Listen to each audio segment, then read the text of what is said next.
Sabi po nung dating sikat na senador dito sa bulwagang ito, na itago natin sa pangalang Joker Arroyo, kapag bad ka, lagot ka.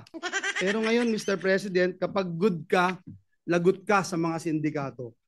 Mr. President, ngayong araw pong ito, kaninang umaga, nagulat po ako nung meron pong kumaladkad sa pangalan natin tungkol po sa flood control project sa mahal nating lalawigang Bulacan. Uulitin ko at parang sirang plaka na po ako, Mr. President. Wala po ako kailanman naging flood control project. Hindi ko po sasabihin na I categorically deny this accusation. Dahil po may resibo po tayo. Meron po pwedeng i-verifika kung bakit ito nangyayari. Mr. President, noon pa man tayo ay lumalaban na against this flood control issues, Mr. President. 2023, I'm just not sure, Mr. President, kung ready na po yung staff natin para i-show yung video na since 2023 ay dito po sa mismong bulwagan na ito at sa mga committee hearings, binabanggit na po natin ito. Please. Na kinausap ko nitong nakaraang Karina, ang lahat nagsasabi, mas worse. Yung dating hanggang bewang, lagpas tao na. Yung dating hindi binabaha, binabaha na. Hindi inaabot na bahay, binabaha na. So, I don't know how else to say this, Mr. Chairman. Yung 5,500 pala na programs, projects na natapos na ipinagmalaki ng ating Pangulo noong SONA ay patsi-patsi lang. Hindi rin nakatulong, tingin ko, Mr. Chairman, hindi nakatulong kasi patsi-patsi nga po eh.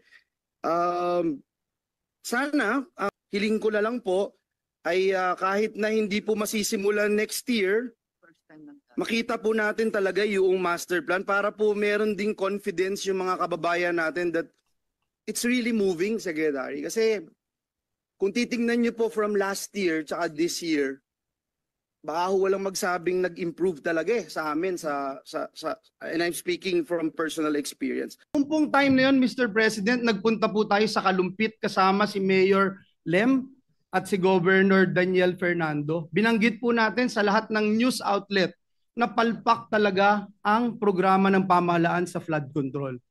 2 years later, Mr. President, ang Pangulo ng Republika ng Pilipinas pumunta rin po doon sa the same town with the same mayor and with the same governor at sinabi rin po ng ating Pangulo, palpak nga ang flood control program ng pamahalaan. Mr. President, para po tayong sirang plaka, dito sa Senado paulit-ulit, 1.4 billion pesos ang budget ng gobyerno pero nasaan po itong flood control na ito? In the same year, Mr. President, kanina sa Kamara, sinasabi in the same year, may program daw po si Joel Villanueva. Wala pong ma-verify, wala pong ebidensya, wala pong resibo. Pero patuloy po itong tinatanong. Mr. President, sabi ng matatanda, kung sino yung lumalaban, siya yung gusto nilang tamaan ng mga sindikato. And if you can't convince them, confuse them. Binanggit din po yan ni Mayor Vico Soto. Mr. President, hinahanap pa ba natin ang mastermind? Dito rin po sa bulwagan na ito, Mr. President, unang nasabi yung binabanggit kahapon ni Senate President Escudero, a name that cannot be mentioned. Walang iba kung hindi si Dracula, na ginawang tagapagbantay ng Kamara doon po sa National Blood Bank natin. Ngayon, Mr. President, nasan po si Dracula? Bumaba daw po yung dugo. Bakit? Kulang na po ba ang supply ng dugo? Kaya sa iba na humahanap ng dugo si Dracula? Sino ba ang mastermind nito, Mr. President? Hindi po ba ganito rin po yung ginawa sa atin 2 years ago nung nilabanan natin yung People's Initiative na may mga script na pinababasa at basa, scripted lahat. Kahit walang ebidensya, i-contempt mo. Kahit walang ebidensya, ipako mo sa krus. Mr. President, hindi po tayo natatakot sa mga ganitong uri ng demolition job. Handa rin po tayong madungisan ang ating pangalan, mainsulto o batikusin kung ito naman po ang magliligtas sa ating mga kababayan at tuldok sa anlibaha. Mr. President, let me put this on record. Alam ko po kung bakit lumabas ang pangalan ko. Kahapon ho, Ginoong Pangulo, and Senator JV and Senator Chis would attest to this. may hawak po ako ng mga affidavits ng mga taga-DPWH sa Bulacan. Pinakita ko po sa kanila at sabi ko, i-bring up ko po doon sa committee ni Senator Marcoleta. Hindi ko po ito nagawa sapagkat alam naman natin, Mr. President and Majority Leader Migs, alam natin yung nangyari kahapon. So we were preparing, I didn't get the chance to attend the committee hearing. Pero ang sabi ko nga po kay SP Chis kahapon at kay Senator JV, this is way too low. Assistant District Engineer. Para namang, bakit naman pag-aaksayahan ko ito ng panahon? And then, ito nga po, lumabas bigla kahapon ang taong ito. And I'm not trying, Mr. President, na just to defend myself and hit this pawn, Mr. President. Kasi alam naman natin sinong may hawak dito. Kaya ang hiling ko po sa bulwagang ito, ang hiling ko rin sa ating Pangulo, alam ko na sincero po kayo. Alam ko po na masakit po sa inyo itong nangyayari. Pero klarong-klaro po sinong mastermind, Mr. President. Klarong-klaro po kung nasaan na si Dracula. Kung bakit bumaba ang kanyang dugo. Kasi hindi na ho malaman kung saan tatago yung bilyon-bilyon o trilyon-trilyon sa lapi. Hindi na alam kung saan kaya bumaba po yung dugo. At mismo si Dracula sinasabi hindi naman niya gagawin ito kung walang basbas ng amo niya. Sino ba ang amo niya, Mr. President? Sino ba ang naglagay sa kanya bilang tagapagbantay ng national budget? So yun lang po, Ginoong Pangulo, ang nais kong sabihin.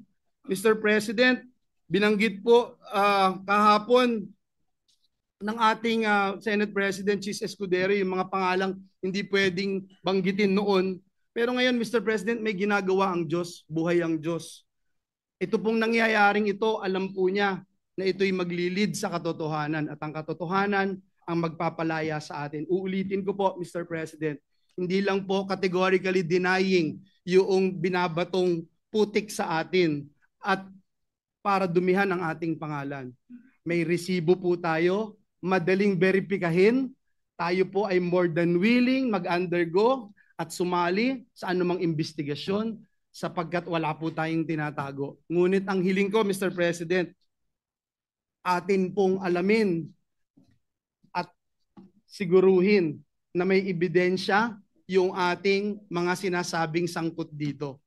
At sa mga susunod na pagdinig, bibigay ko po lahat ng aking nalalaman.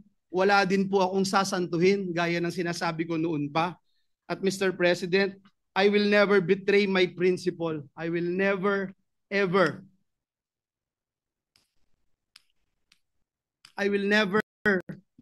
Mr. President, destroy the name that was given to me by my parents, Mr. President, because it's priceless, Mr. President. The Bible says a good name should be chosen than great riches. Pinalaki po ako ng magulang ko na naniniwala ako sa langit at impyerno. Pinalaki po ako ng magulang ko na naniniwala ako that when you die here on earth, you will face your Creator and immediately into judgment. Pinalaki po ako ng magulang ko na sa impyerno, wala pong graduation. Kahit 1 bilyong taon, kahit 1 trilyong taon, pag ikaw ay nagkasala, pag ikaw ay pinarusahan ng Diyos, wala pong graduation doon. Mr. President, my duty has always been to serve our kababayans. Lalong-lalo na po ang mga kababayan kong Bulakenyo who suffer from flooding year after year. And that is where my focus remains, Mr. President. Finding real solutions, not engaging in black propaganda. Mr. President, I will not be distracted by lies. And instead, I affirm my commitment to the work that truly matters, serving our people with honesty and integrity. Maraming salamat po.